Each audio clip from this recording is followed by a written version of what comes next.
On this episode of What's Going On with Shipping, is China's Maritime Playbook unreasonable toward the United States? I'm your host, Sal Mercogliano. Welcome to today's episode. So this week's What the Ship is going to be a little bit late because that episode is going to be looking at President Trump's inaugural address and the maritime issues that he is addressing in that speech. So we're going to take an extended look at what the 47th presidency will look like toward maritime issues. We're talking Panama Canal, we're talking about tariffs, we're talking about trade, you name it. There's a lot to look at in that episode. But what I want to talk about today was the release by the U.S. Trade Representative of this report on China's targeting of the maritime logistics and shipbuilding sectors for dominance. This report looks specifically at how China's goals over the past roughly 20 years have really hindered, hurt, and targeted American industries. So what are we talking about? Specifically, the report identifies several key sectors. In the shipbuilding sector, China has increased its commercial vessel tonnage from just 5% in 1999 to over 50% of global tonnage by 2023. Matter of fact, latest numbers show that the order book for China is showing over 60%. In the maritime sector, China has become the world's largest ship owner with 19.1% of global ocean-going commercial vessels by deadweight ton. In the logistics sector, China firms own stakes in or operate one or more terminals at 96 overseas ports, 36 of which are among the world's top 100 ports by container throughput. Chinese state-owned enterprises own stakes in or operate 65 of these ports. Another 25 of the world's top 100 ports are located in mainland China. Experts estimate that the National Transportation and Logistics Public Information Platform, Logging, a Chinese state-owned and controlled logistics data management platform, controlled data associated with at least half of global container volume in 2020. Finally, China has become the dominant provider of chassis, containers, and cranes, supplying over 86% of the world's intermodal chassis, 95% of shipping containers, and approximately 80% of the ship-to-shore cranes in the United States. This evolution over the past 20 years has not been surprising. Everyone who had a lick of knowledge in the maritime industry had seen it coming. The problem has been that the United States, in particularly, turned its back on shipping. It really did. After the 1980s, late 1980s, the United States decided to really divest itself of global shipping. What we saw happen was the end of the shipping differentials for construction of the international fleet and the operation of it, what was called construction and operational differential subsidies under the old Merchant Marine Act of 1936. We saw U.S. companies go overseas. Maersk Lines got bought up by Sealand, APL by Neptune Orient. Eventually, it becomes CMA CGM Lines. Other firms went bankrupt, Likes Lines. And what we have seen is the U.S. has just divested itself of its global shipping. In the meantime, China's been on the rise. And in the early 2000s, no one was really paying attention to this. The United States was very comfortable with the idea that in the post-Cold War environment, we can get by with a strong U.S. Navy and foreign-owned, foreign-flag shipping doing our commerce. We did not perceive of a potential, threat on the world's oceans. That has returned. We're seeing, once again, a return to contested seas. So the report has several conclusions I want to walk you through. So the U.S. Trade Representative undertook this action on March 12th of 2024 in response to 5 labor unions petitioning against unfair practices by the Chinese. Several of these were maritime unions, but it was a kind of a cross-section of industrial unions, maritime unions, shipbuilding unions, all really took an active part in that. The report had several major conclusions and findings.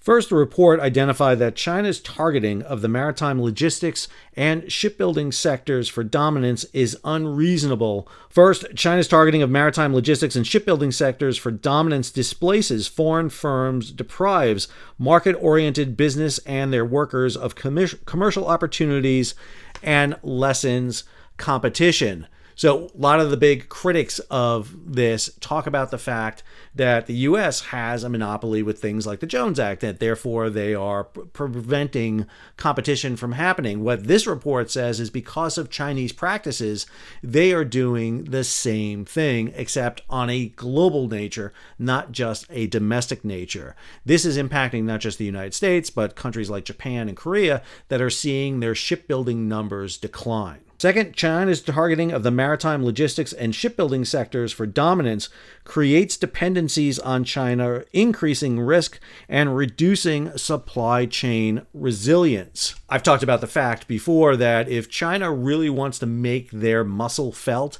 they don't have to flex military arms to do it.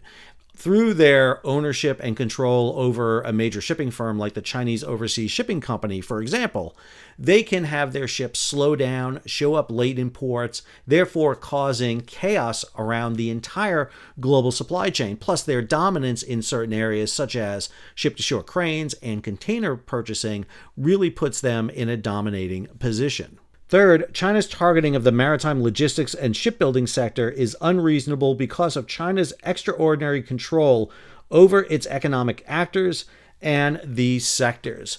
China really set out broad goals for itself. It initially set a target of 20% of the global market share by 2011. It now aims to achieve 50% of that share by 2025.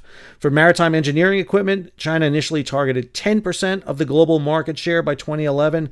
It now seeks 40% by 2025. Those three issues gives China a lot of dominance in the sector, in maritime, in logistics, and in shipbuilding. The second issue they look at is China's targeting of the maritime logistics and shipbuilding sectors for dominance burdens or restricts U.S. commerce. So the previous one looked broadly at China's influence on the international scale. Now this looks specifically at U.S. commerce. First, China's targeted dominance burdens or restricts U.S. commerce because it undercuts business opportunities for and investments in U.S. maritime logistics and shipbuilding sectors. So one of the examples of this is in the area of ship repair. Because of the fact that China offers very low-cost ship repair, a lot of U.S. ocean carriers that do business over to China will do their ship repairs in China. Now, under U.S. law, especially ships that are in the Jones Act, have to pay ad valorem tax, a 50% tax on repairs done on ships overseas. But the reason companies like Matson and Pasha do that is because, number one, they can't get into U.S. ship repair facilities because U.S. ship repair facilities are lacking, and what repair facilities exist are being dominated by the U.S. military. Second, you're going to go overseas. If you're going to go overseas, you're going to go to who provides you the cheapest cost. And third, Chinese yards are efficient. They will get you in on the day you want and out on the day you need. And if you're operating a commercial service, you've got to meet that requirement. And so therefore, China becomes a de facto shipyard for repairs for many U.S. vessels, including U.S. vessels that receive government subsidies. China's targeted dominance burdens or restricts U.S. commerce by restricting competition and choice. So China does many things. They do direct subsidies. There was a report done by CSIS on hidden harbors where they talked about direct subsidies to Chinese shipyards. But probably the biggest thing is the indirect subsidies, the low cost to operate in China. You have very low wage costs in China, low cost to obtain capital, very little overhead or regulations and restrictions in China to operate. It just puts U.S. on an unfair competitive basis. Again, love the free market. I always want to talk about a free market, but you have to be fair in your market. And China is not being fair. They are tilting the scales in their favor. And one of the things that the U.S. decided to do in the 1980s was end subsidies, these offsets, to make it fair. And once you did that, it is amazing to me that there's still any vestiges left of U.S. shipping. The U.S. has been behind. We have not passed major U.S. maritime reform since 1970. 1970. It's been a while.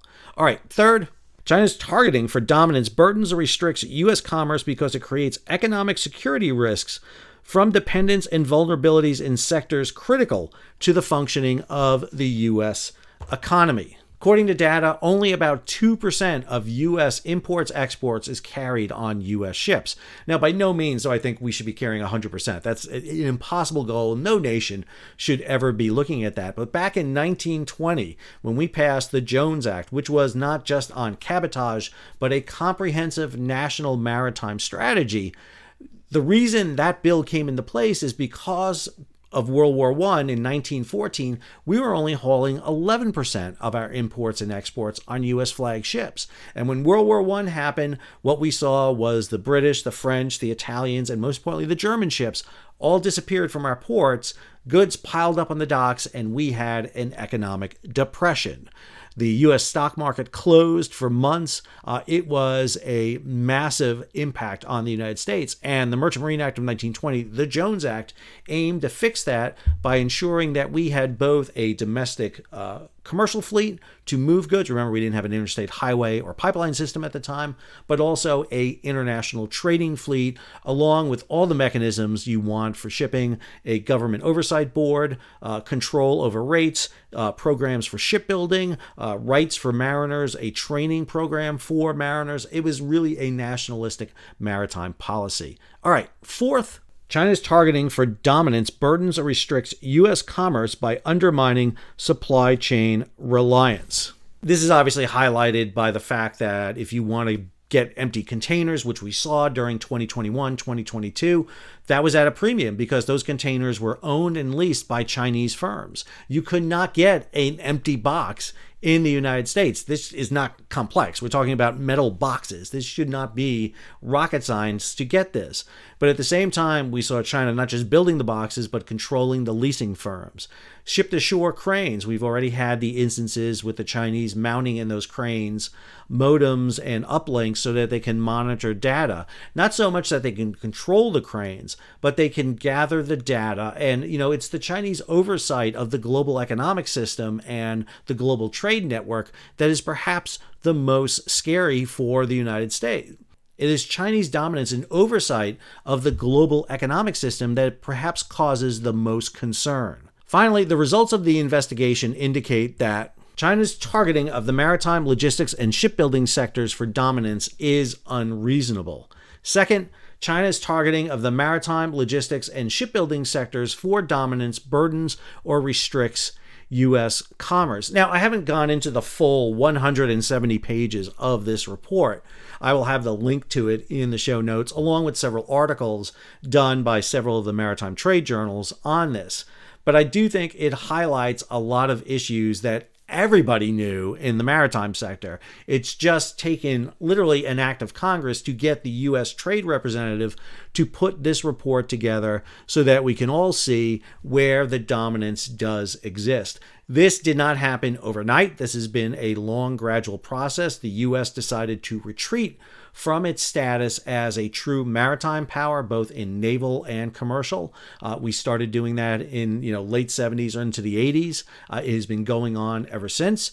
Many in the military, particularly the Navy, have neglected this. They don't quite understand the commercial aspects. We can see that through the operation of the Military Sealift Command, depending more on ships owned by the government, less on commercial vessels in the U.S. Merchant Marine. Everyone's going to argue, Sal, it's too late. The Chinese have a huge dominance. There's no way we come back from this. This is very similar to the position the British were in prior to the World Wars, where the British were exerting really economic dominance. They controlled over half the world's ships. They contained most of the world's shipbuilding capacity. They controlled many of the ports around the world. The British were in that situation. And guess what? Things change.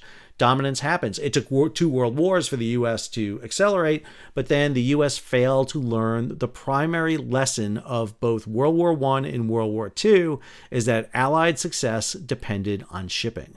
Not just military and naval vessels, but commercial shipping. And that was the key. And trade is the issue that drives the world's economy. And right now, China is on track to be able to really control trade. If you think of global trade like the human body, they can pinch different areas of the body and cut off flow. They can, cut off flow to your pinky. And worst comes to worst, you lose a pinky. You can live with 9 fingers, you're good to go. If, however, they decide to cut off something bigger, your femoral artery, or worse, your aorta, they can cause massive damage and potentially kill you. That is where China is gaining its dominance right now. They are abreast of the key choke points, nodes, and methods of trade of the global economic system. Now, I'm not saying China will, nefariously do this, but it does put China in the position to do it, just like the British were in a position to do it. And if you are concerned about that, then there are things you need to do. You need to start building a more resolute maritime system. You need to start building this infrastructure in the maritime, logistics, and shipbuilding sectors. The best time to have done this was 20, 40 years ago. The next best time to do it is now, because if you wait longer, it gets harder to do it. So everybody says it's too late now, give it up, where we've already, that boat has sailed. Sorry for the analogy. I disagree. I hope you enjoyed today's episode. If you did, hey, take a moment, subscribe to the channel, and hit the bell so you'll be alerted about new videos as they come out. Leave a comment, share it across social media, give it a big thumbs up, and if you can, support the page. How do you do that? Well, you can hit that super thanks button down below, or head on over to Patreon and become a monthly, yearly subscriber. Hey, just did an interview with my good friend Ward Carroll over on his channel. We're talking about the Houthi and the proposed ceasefire between Israel and Hamas in Gaza. What does that mean for global shipping? What does it mean for the naval presence in the region with the Truman Battle Group? We get into that conversation. Head on over to Ward's channel and check it out. Until our next episode, this is Sal, signing off.